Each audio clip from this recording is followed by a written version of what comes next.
ꯆꯤꯟꯗ ꯊꯣꯛꯏꯕ ꯑꯗꯨꯝ ꯈꯣꯟꯊꯣꯛꯁꯦ ꯆꯨꯝꯃꯤꯕ꯭ꯔꯥ ꯅꯠꯇ꯭ꯔꯒ ꯂꯥꯟꯕ꯭ꯔꯥ ꯍꯥꯏꯕꯒꯤ ꯃꯇꯥꯡꯗꯨꯗ ꯉꯁꯤꯒꯤ ꯅꯨꯃꯤꯠꯁꯤꯒꯤ ꯈꯨꯗꯣꯡꯆꯥꯕꯁꯦ ꯂꯧꯔꯦꯔꯒ ꯑꯩ ꯍꯧꯖꯤꯛ ꯃꯌꯥꯝꯅ ꯈꯤꯇꯪ ꯈꯪꯅꯅꯕ ꯃꯑꯣꯡꯗ ꯊꯝꯒꯦ ꯃꯗꯨꯗꯤ ꯀꯩꯅꯣ ꯍꯥꯏꯕ ꯅꯍꯥꯛꯅ ꯑꯩꯒꯤ ꯂꯩꯁꯤ ꯌꯥꯎꯗꯅꯅꯦ ꯀꯔꯤꯒꯨꯝꯕ ꯋꯥ ꯑꯃ ꯍꯥꯏꯒꯦ ꯍꯥꯏꯔꯒꯗꯤ ꯂꯩꯁꯤ ꯌꯥꯎꯗꯕ ꯂꯩꯁꯤ ꯁꯨꯛꯌꯦꯡ ꯌꯦꯡꯍꯟꯗꯅ ꯈꯣꯟꯊꯣꯛ ꯑꯃꯈꯛ ꯊꯣꯛꯍꯜꯂꯛꯀꯦꯗꯤ ꯀꯩꯗꯧ ꯇꯥꯏ ꯈꯣꯟꯖꯦꯜꯁꯦ ꯀꯃꯥꯏꯅ ꯊꯣꯛꯍꯟꯕꯒꯦ ꯂꯩ ꯌꯥꯎꯗꯅ ꯊꯣꯛꯍꯟꯕ ꯌꯥꯕ ꯈꯣꯟꯖꯦꯜꯁꯦ ꯂꯩ ꯌꯥꯎꯗꯅ ꯊꯣꯛꯍꯟꯕ ꯌꯥꯕ ꯈꯣꯟꯖꯦꯜꯁꯦ ꯀꯩꯗꯧꯏ ꯃꯔꯣꯟ ꯊꯣꯛꯇꯕ ꯃꯤꯅꯆꯤꯡꯕꯁꯤꯡꯁꯦ ꯀꯩꯗꯧꯏ ꯃꯔꯣꯟ ꯊꯣꯛꯇꯕ ꯃꯤꯁꯤꯡꯁꯤꯅ ꯀꯔꯤ ꯍꯥꯏꯅ ꯉꯥꯡꯒꯦꯗ ꯏ ꯎ ꯍꯥꯏꯕ ꯋꯥꯍꯩꯁꯤꯡꯁꯦ ꯍꯥꯏ ꯃꯔꯝ ꯑꯗꯨꯅ ꯂꯩ ꯌꯥꯎꯗꯅ ꯍꯥꯏꯕ ꯌꯥꯕ ꯋꯥꯁꯦ ꯍꯥꯏꯕ ꯑꯃꯅꯦ ꯍꯥꯏꯕ ꯑꯃꯅꯦ ꯍꯥꯏꯕꯁꯤꯅꯦ ꯍꯥꯏꯔꯤꯕ ꯈꯣꯟꯊꯣꯛ ꯑꯍꯨꯝꯁꯦ ꯂꯩ ꯁꯨꯡꯌꯥꯎ ꯌꯥꯎꯗꯅ ꯍꯥꯏꯕ ꯌꯥꯕ ꯑꯗꯨꯒꯨꯝꯕ ꯑꯩꯈꯣꯏꯒꯤ ꯈꯣꯟꯊꯣꯛꯅꯦꯕ ꯑꯗꯣ ꯅꯪꯁꯦ ꯀꯔꯤꯒꯨꯝꯕ ꯂꯩ ꯌꯥꯎꯔꯝꯗ꯭ꯔꯕ ꯃꯔꯣꯟ ꯊꯣꯛꯇꯕ ꯑꯗꯨ ꯑꯣꯏꯇꯥꯔꯒꯗꯤ ꯍꯥꯏꯗꯅ ꯁꯨꯃꯥꯏꯅ ꯃꯁꯤꯒꯤ ꯃꯔꯣꯟ ꯊꯣꯛꯇꯕ ꯃꯌꯥꯝꯁꯦ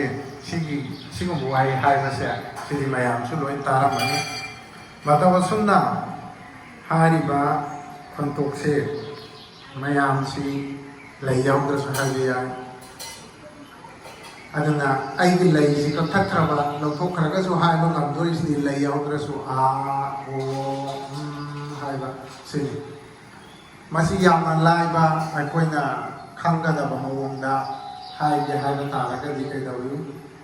ꯉꯁꯥꯏꯒꯤ ꯚꯣꯏꯁꯁꯦ ꯈꯣꯟꯖꯦꯜ ꯃꯌꯥꯝꯁꯤꯒꯤ ꯈ꯭ꯋꯥꯏꯗꯒꯤ ꯃꯔꯨꯑꯣꯏꯕ ꯈꯣꯟꯊꯣꯛ ꯑꯍꯨꯝꯁꯤ ꯀꯔꯤ ꯑꯣꯏꯒꯦꯗ ꯁꯤꯅꯦ ꯁꯤꯅꯦ ꯍꯥꯏꯕ ꯑꯍꯨꯝꯁꯦ ꯁꯤꯅꯦꯕ ꯃꯗꯨ ꯀꯩꯅꯣ ꯑꯩꯈꯣꯏꯅ ꯀꯂꯔ ꯇꯤꯚꯤ ꯑꯗꯨꯅ ꯇꯤꯚꯤꯁꯤ ꯌꯦꯡꯉꯤ ꯇꯤꯚꯤꯁꯤꯗ ꯃꯆꯨ ꯃꯈꯜ ꯀꯌꯥꯒꯤ ꯍꯦꯛ ꯂꯩꯔꯤꯕ ꯃꯆꯨ ꯃꯌꯥꯝꯁꯤ ꯂꯣꯏ ꯊꯣꯛꯏ ꯑꯗꯨꯕꯨ ꯀꯂꯔ ꯇꯤꯚꯤꯗ ꯃꯆꯨ ꯃꯌꯥꯝ ꯊꯣꯛꯂꯛꯏꯁꯤꯗ ꯇꯤꯚꯤꯁꯤꯗ ꯀꯩꯗꯧꯏ ꯍꯦꯛꯇꯒꯤ ꯃꯆꯨ ꯃꯌꯥꯝꯁꯦ ꯂꯣꯏꯅ ꯌꯥꯎꯕ ꯅꯠꯇꯦꯕ ꯀꯂꯔ ꯇꯤꯚꯤꯗ ꯌꯥꯎꯔꯤꯕ ꯃꯆꯨꯁꯦ ꯁꯨꯞꯅꯇꯒꯤ ꯃꯆꯨ ꯑꯍꯨꯝ ꯈꯛꯇꯪ ꯌꯥꯎꯋꯦꯕ ꯃꯗꯨꯗꯤ ꯀꯩꯅꯣ ꯔꯦꯗꯅꯦ ꯒ꯭ꯔꯤꯟꯅꯦ ꯕ꯭ꯂꯨꯅꯦ RGB ꯍꯥꯏꯁꯦꯀꯣ ꯑꯉꯥꯡꯕꯒ ꯑꯁꯪꯕꯒ ꯍꯤꯒꯣꯛꯀ ꯍꯥꯏꯔꯤꯕ ꯃꯆꯨꯁꯤꯡꯁꯦ ꯑꯃꯒ ꯑꯃꯒ ꯌꯥꯟꯁꯟꯅꯔꯒ ꯑꯉꯥꯡꯕꯒ ꯒ꯭ꯔꯤꯟꯒ ꯌꯥꯟꯁꯟꯅꯔꯒ ꯑꯉꯧꯕ ꯂꯩ ꯍꯥꯏꯕꯅꯆꯤꯡꯕ ꯇꯣꯉꯥꯟ ꯇꯣꯉꯥꯟꯕ ꯈꯖꯤꯛ ꯈꯖꯤꯛ ꯌꯥꯟꯁꯜꯂꯒ ꯁꯪꯂꯤꯕ ꯍꯥꯏꯗꯅ ꯃꯆꯨ ꯑꯍꯨꯝꯁꯤ ꯄꯨꯜꯂꯒ ꯑꯇꯣꯞꯄ ꯃꯆꯨ ꯃꯌꯥꯝ ꯑꯃ ꯄꯨꯊꯣꯛꯏ ꯑꯁꯨꯝ ꯍꯥꯏꯅ ꯍꯥꯏꯔꯤꯕ ꯃꯆꯨ ꯑꯍꯨꯝꯁꯤꯅ ꯈ꯭ꯋꯥꯏꯗꯒꯤ ꯃꯔꯨꯑꯣꯏꯕ ꯃꯆꯨ ꯑꯣꯏꯕꯒꯤ ꯃꯇꯧ ꯑꯗꯨꯒꯨꯝꯅ ꯑꯩꯈꯣꯏꯅ ꯉꯥꯡꯉꯤꯕ ꯈꯣꯟꯊꯣꯛꯁꯤꯒꯤ ꯕꯦꯁꯤꯛ ꯁꯥꯎꯟ ꯍꯥꯏꯕ ꯑꯃꯈꯛ ꯂꯩ ꯍꯥꯏꯔꯤꯕ ꯕꯦꯁꯤꯛ ꯁꯥꯎꯟꯁꯦ ꯃꯁꯤꯕꯨ ꯀꯩꯗꯧꯒꯦꯗ ꯍꯥꯏꯕ ꯈꯣꯟꯖꯦꯜ ꯑꯍꯨꯝꯁꯤꯅ ꯃꯔꯨꯑꯣꯏꯕꯅꯦꯕ ꯃꯁꯤ ꯁꯤꯖꯤꯟꯅꯔꯒ ꯑꯩꯈꯣꯏꯅ ꯈꯣꯟꯊꯣꯛ ꯑꯃ ꯄꯨꯊꯣꯛꯄ ꯉꯝꯃꯤ ꯑꯗ ꯂꯩꯁꯤꯅ ꯀꯩꯗꯧꯏ ꯍꯥꯏꯔꯤꯕ ꯍꯥꯏꯅ ꯇꯧꯕ ꯈꯣꯟꯊꯣꯛꯁꯤꯡꯁꯦ ꯁꯝꯖꯟꯅꯍꯟꯕꯒꯤ ꯊꯕꯛꯇꯣ ꯑꯩꯈꯣꯏ ꯂꯩꯁꯤꯅ ꯇꯧꯒꯅꯤ ꯃꯁꯤ ꯂꯩꯁꯤꯅ ꯑꯗꯨꯃꯥꯏꯅ ꯁꯝꯖꯟꯅꯔꯀꯥꯟꯗ ꯑꯩꯈꯣꯏꯅ ꯀꯩꯗꯧꯏ ꯑꯇꯣꯞꯄ ꯈꯣꯟꯖꯦꯜ ꯑꯃ ꯄꯨꯊꯣꯛꯑꯒ ꯋꯥ ꯉꯥꯡꯕꯅꯆꯤꯡꯕꯁꯤꯗ ꯁꯤꯖꯤꯟꯅꯔꯤꯕꯁꯤꯡꯅꯦꯕ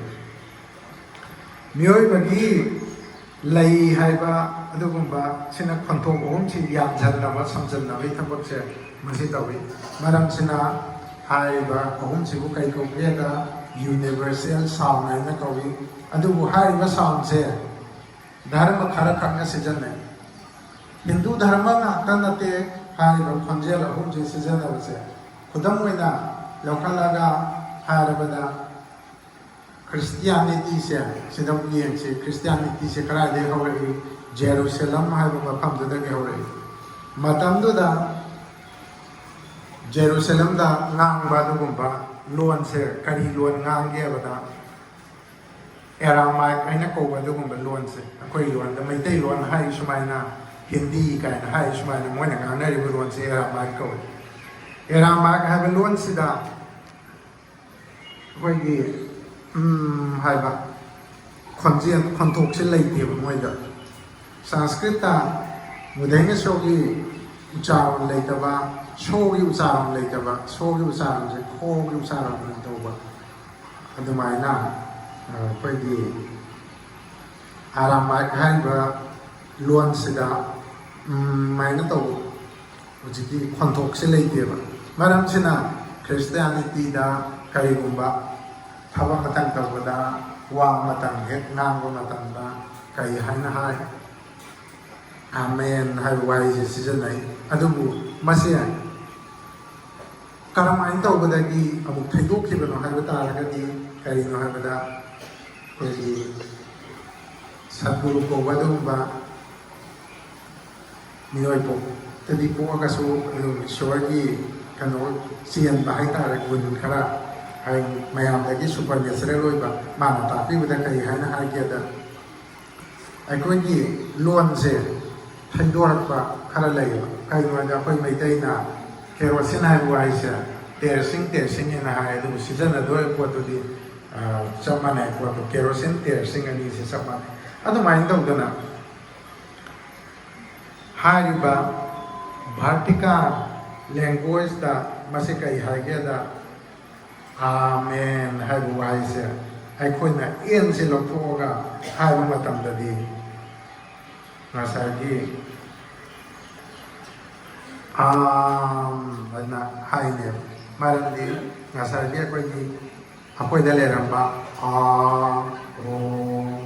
hai na ji san jon na sim kai ha ge da ya je ka to ga na haram ba chin ji ki tak tum to go ha ba adu ga chin num jal kam mai ba hami je to hal le sida ma ge saru je lo to ke maram sina lam khara ge lon khara lai madu de kai no ja ram mai se ajodhya da koi ba ram se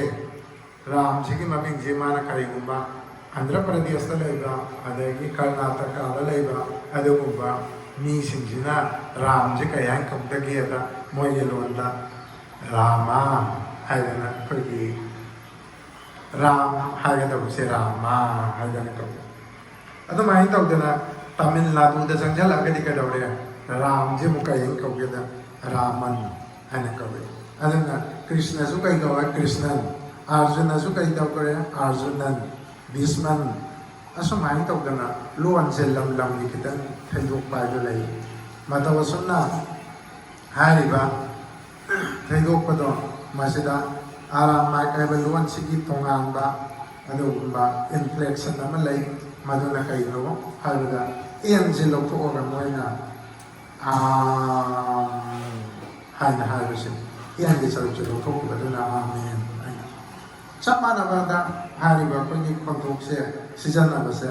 Islam di dharma da su hariba sing se masih Islam su ka de mo Jerusalem da gi Christianity ga Islam ga sama pamang ta di por pani madung da ma dia nai koi na hali adubu moi di same culture ni same influence ni sama na ba adu ma koi na kai ha ga da Christianity na amen hal matam da moi na amen na hai aduna moi su en je lok thok ra kan da tholak pa do ba khonto aduna akoi na season na ri ba hai ba wai se akoi na mayam na di dum loi hai lai son le ma son le ko mai hai masi pen o ma ra ga di masi la le ko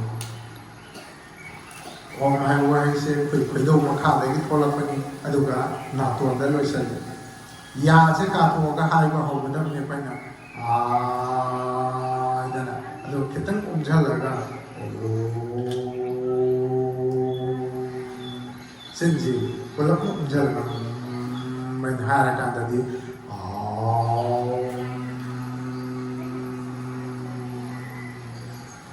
sigumba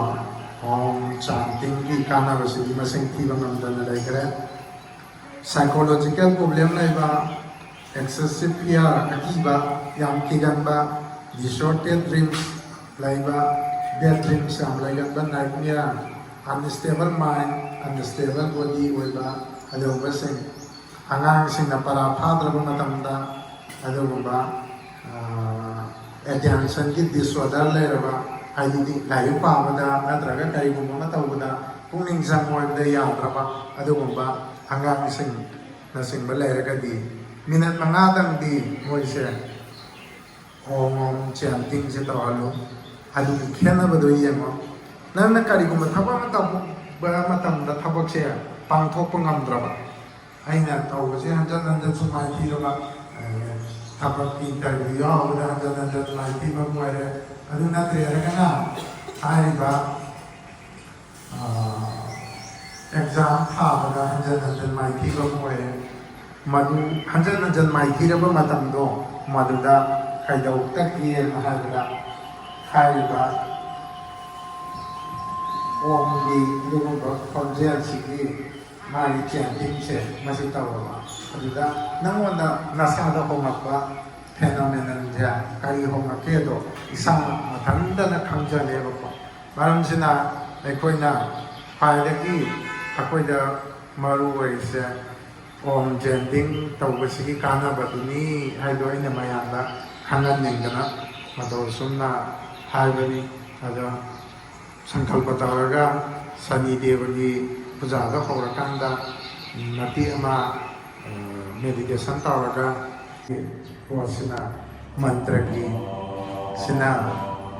ꯃꯥꯅ ꯊꯥꯗꯣꯔꯛꯏꯕ web ꯂꯦꯝꯅꯆꯤꯡꯕꯁꯤꯡꯁꯤ ꯑꯀꯛꯅꯕ ꯑꯃꯗ frequency ꯑꯃꯗ ꯂꯥꯛꯄ ꯃꯇꯝꯗ ꯑꯩꯒꯤ ꯍꯥꯟꯅꯒꯤ ꯅꯣꯔꯃꯦꯜꯒꯤ ꯐꯤꯕꯝꯗꯨꯗ ꯍꯟꯖꯜꯂꯛꯏ ꯃꯇꯧ ꯑꯗꯨꯝꯅ ꯍꯟꯖꯜꯂꯛ ꯃꯇꯝꯗꯅꯤ ꯑꯩꯈꯣꯏꯗ ꯑꯅꯥ ꯑꯌꯦꯛ ꯂꯩꯇꯕ ꯍꯥꯏꯗꯨ ꯑꯣꯏꯔꯛꯏꯁꯤ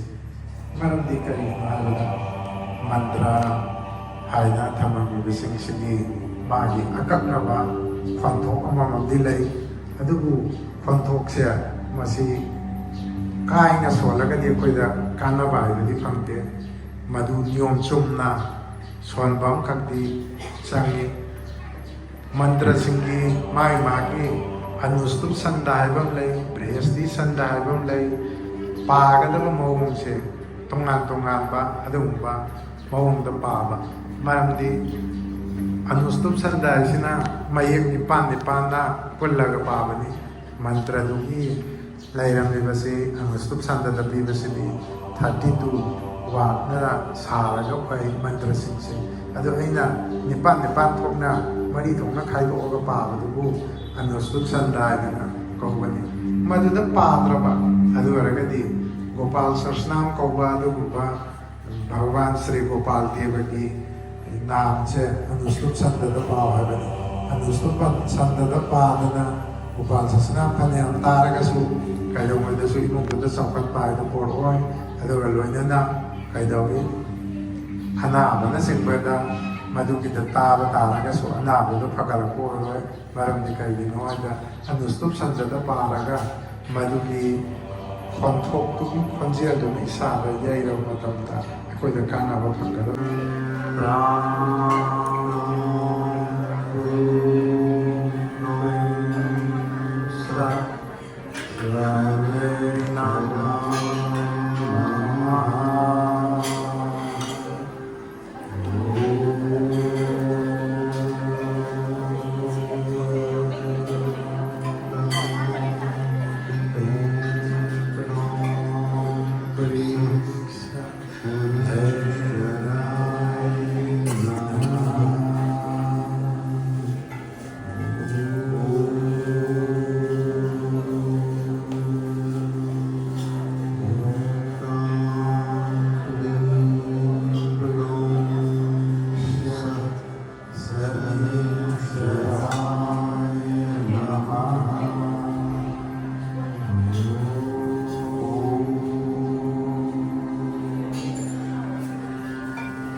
Ay na, ay this one, sige. Ay, kok na mamin ka kapag Om Swasti Prajajo Palipalayanka Nyaye Numarke Namahi Namahisa Om Brahmaneno Subhamastu Nityam Loka Samasta Sukhino Bhavantu Om Mangalam Asmat Guruna Om Mangalam Nyastu Om Sarvesham Mangalam Bhavatu Om Sarvesham Shanti Bhavatu Om Sarvesham Swasti Bhavatu Om Sarvesham Purnam Bhavatu Sarve Bhavantu Sukhina Sarve Santu Niramaya Sarve Bhadrani Pasantu Makachi Tu Samahya Arambam Pangulani Tarakul Vachuparam Pangulani Om Asatuma Shagamaya Abambaram Pangulani Tarakul Vangatam Pangulani Om Tamashoma Jyoti Gamaya Asidaya Pangulani Tarakul Ayubbara Pangulani Om Vidukurma Amritam Gamaya Om Kayama Putram Amudati Sada Putakaya Mangishidarve Adi Sati Namandrita Puri Primam Bhavan Sute Isang katalsal Pagdari Mahisya Atyage Nasara Karakari Anara Kathadottiva Hidaki Mukuyani Hruya Modanarata Sikma Loktai Tukum Chikum Padavatim Garupa Sāma Tattva Chidat Sārama Sāhidara Sāruri Haidavī Līgi Kusya Lai Kusya Punamak Nasi Tattva Santi Yesina Punamak Kokapina Vivarasan Om Nava Santi Antarikshana Santi Vidrivaya Santi Vasadhyaya Santi Vanaspatayo Santi Sarvo Pato Shanti Sarvo Padang Santi Sama Santi Redhi Jadevagatam Patam Tataiva Pratigachatu Brahma Janardan Sambu Indra Kala Jamapi Udhur Varga Sai Saiva Santing Kurbantu Te Sadaha Om Swastina Indo Vridha Sarvaha Swastina Pushpa Vishwameda Swastina Staraksvare Stranedi Swastino Brihaspati Dadhatu Om Shanti Shanti Shanti तौजरीब पूजा से महुम भाव पूजा गुरु